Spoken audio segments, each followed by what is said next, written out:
یہ بات ہے جو ہمارے سمجھنے کی ہے آج کیوں ذلیل کہ کل تک نہ تھی پسند گستاخی فرشتہ ہماری جناب میں۔ اس وقت صورت یہ ہو چکی ہے، آپ کو معلوم ہے کہ ہر جگہ پر پسماندگی کا نشان مسلمان ہیں۔ ہمارے سارے وسائل پر دوسروں کا قبضہ ہے۔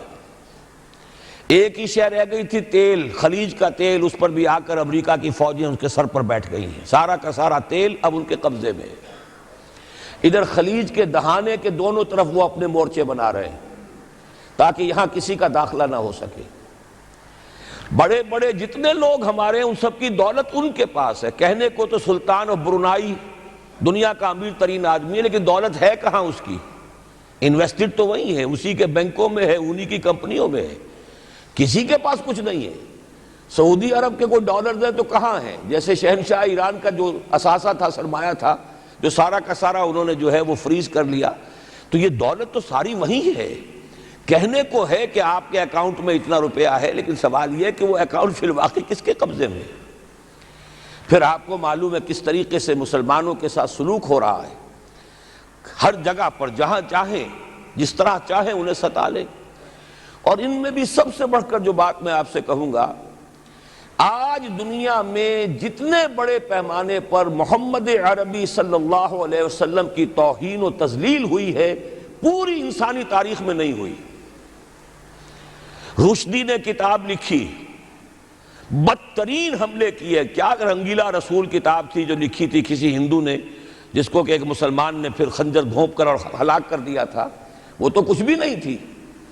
اس کتاب کو رنگیلا رسول کو 100 سے ضرب دیجئے تو یہ کتاب بنتی ہے، سیٹنک ورسز، اور وہ ملینز نہیں بلینز کی تعداد میں شائع ہوئی۔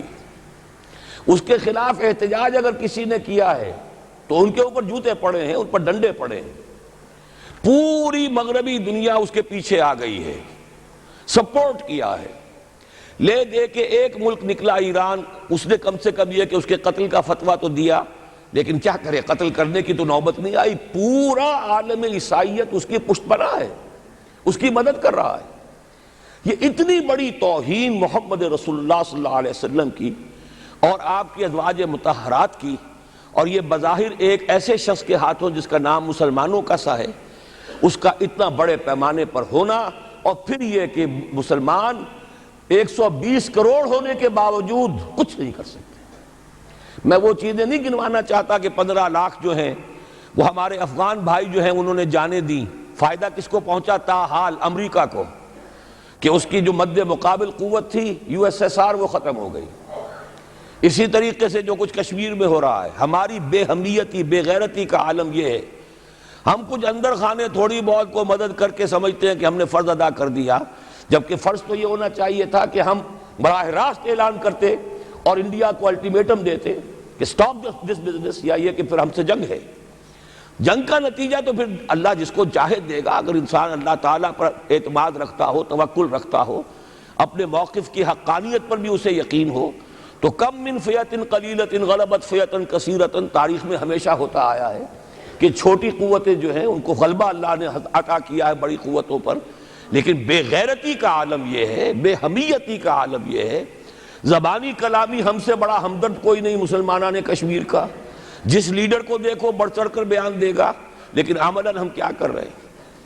یہ ساری صورتحال جو میں نے آپ کو بتائی ہے، ویسے تو اب یہ کہ اگر اس میں ایک خاکہ سا میں نے آپ کے سامنے رکھا ہے، اس میں رنگ بھروں تو ظاہر ہے کہ یہ پورا گھنٹہ اسی میں لگ جائے گا، لیکن جو اس کا اصل لب لباب ہے وہ یہ ہے کہ ہم اپنی جگہ بڑے خوش ہیں کہ ہم امت مرحوم ہیں، ہم تو امت محمد ہیں صلی اللہ علیہ وسلم، ہم تو اللہ کے پیارے ہیں، ہم اللہ کے لاڈلے ہیں، ہمیں اللہ کی شفاعت، ہمیں اللہ کے رسول کی شفاعت بھی ملے گی، جنت تو گویا کہ ہمارا پیدائشی مقام ہے۔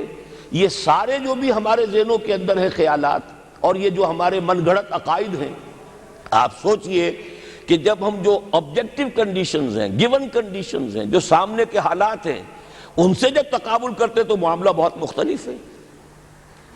یہ کیوں ہے؟ اصل میں سوال جب تک آپ اپنے سامنے نہیں رکھیں گے، اس کا جواب جو ہے، اب اس پر غور کیجئے کیوں ہے؟ کیا اللہ تعالیٰ کو محمد الرسول اللہ کی عزت و حرمت پیاری نہیں ہے؟ کیا محمد الرسول اللہ اللہ کے پیارے نہیں ہیں، حبیب رب العالمین نہیں ہیں؟ کیا اللہ تعالیٰ کو کفار سے زیادہ محبت ہے؟ کیا وجہ ہے؟ رحمتیں ہیں تیری اغیار کے کاشانوں پر اور برق گرتی ہے تو بیچارے مسلمانوں پر۔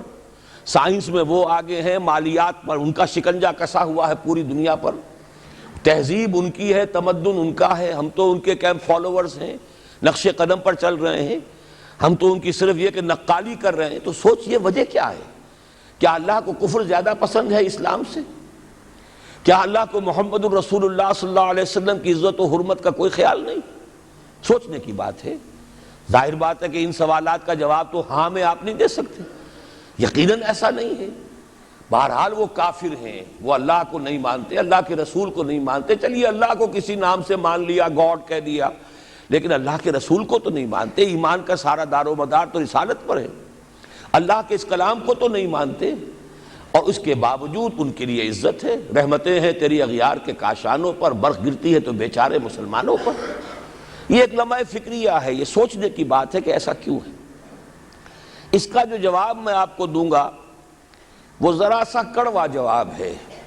نوارا تلخ ترمیزن چو ذوق نغمہ کمیابی، بات کہنی پڑتی ہے جب تک کہ کڑوی بات کہی نہ جائے، حقائق کو دیکھنے کی جرت پیدا نہ کی جائے، مواجہہ نہ کیا جائے، فیکٹس کو فیس نہ کیا جائے، اس وقت تک بات صحیح نہیں ہوگی، اور نہ ہم صحیح تشخیص کر سکیں گے، نہ صحیح تجویز کی طرف ہمارا ذہن منتقل ہوگا۔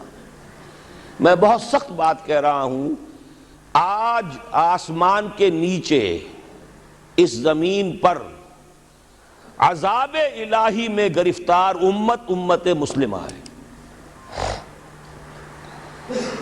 بالفعل آج ہم امت مرحومہ نہیں ہیں، رحمت والی امت نہیں ہیں، امت معذبہ ہیں۔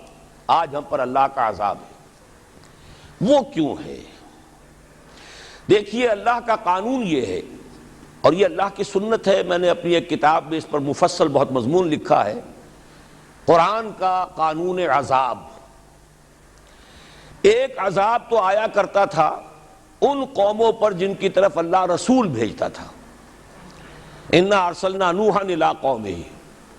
اگر رسول کی بات مان لی تو قوم کے لیے بہت خوشحالی ہے، مبارکباد ہے، اللہ کی رحمتوں کے سائے ہیں، اور نہیں مانی تو بربادی ہے، تباہی ہے، خاتمہ ہے۔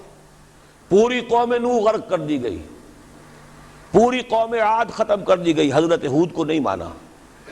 پوری قوم سمود ختم کر دی گئی، حضرت صالح کو نہیں مانا۔ عمورہ اور صدوم کی بستیاں ختم کر دی گئی، حضرت لوط کو نہیں مانا۔ آل فرعون غرق کر دیے گئے، حضرت موسیٰ کو نہیں مانا۔ مدین کے علاقے کو تباہ کر دیا گیا، حضرت شعیب کو نہیں مانا۔ یہ بات سمجھ میں آ گئی؟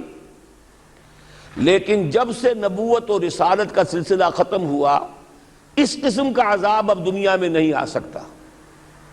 وَمَا كُنَّا مُعَذِّبِينَ حَتَّى نَبْعَثَ رَسُولًا، ایسا عذاب ہم نہیں بھیجتے رہے جب تک کہ رسول کو نہ بھیج دیں۔ رسول آ گیا، اس نے حق کو بیان کر دیا، بات کو کھول کھول کر مبرہن کر دیا، ہر چیز واضح کر دی، کوئی مغالطے کا امکان نہ رہا۔ جاء الحق وزهق الباطل، ہر شے جو ہے دودھ کا دودھ، پانی کا پانی جدا ہو گیا۔ اب بھی جس نے نہیں مانا تو معلوم ہوا اس میں کوئی خیر نہیں ہے، اب خیر کا فقدان ہے۔ تو اس قوم کو جیسے کہ آپ باغ کے اندر جھاڑو دے کر جب بھی کوئی آندھی چلے تو پتے گرے ہوئے ہوتے ہیں، ان پتوں کو ایک جگہ جمع کر کے اصلاحی دکھا دیتے ہیں تاکہ یہ پتے جو ہیں یہاں پر بدزیبی کا ذریعہ نہ بنے، تو پوری قوم ہلاک، کأن لم یغنوا فیہا، ایسے ہو گئے جیسے تھے ہی نہیں۔ یہ عذاب اب نہیں آئے گا، اس لیے کہ آخری نبی، آخری رسول محمد الرسول اللہ صلی اللہ علیہ وسلم۔ اس میں ایک استثناء ہے، وہ میں بعد میں بیان کروں گا، ابھی نہیں۔ ایک ایکسیپشن ہے، وہ میں بعد میں بیان کروں گا۔ اب آج جو عذاب آتا ہے، دیکھیے کافروں کے لیے عذاب اصل میں آخرت میں ہے۔ دار العذاب، دار الجزا، وہ تو آخرت ہے، یہ تو دار الامتحان ہے۔ اب جو عذاب آتا ہے وہ اس قوم پر جو ہو تو حامل کتاب الہی، شریعت خداوندی کی کسٹوڈین، اللہ کے رسول کی نام لیوا، اس کے ساتھ عشق کا دعویٰ کرنے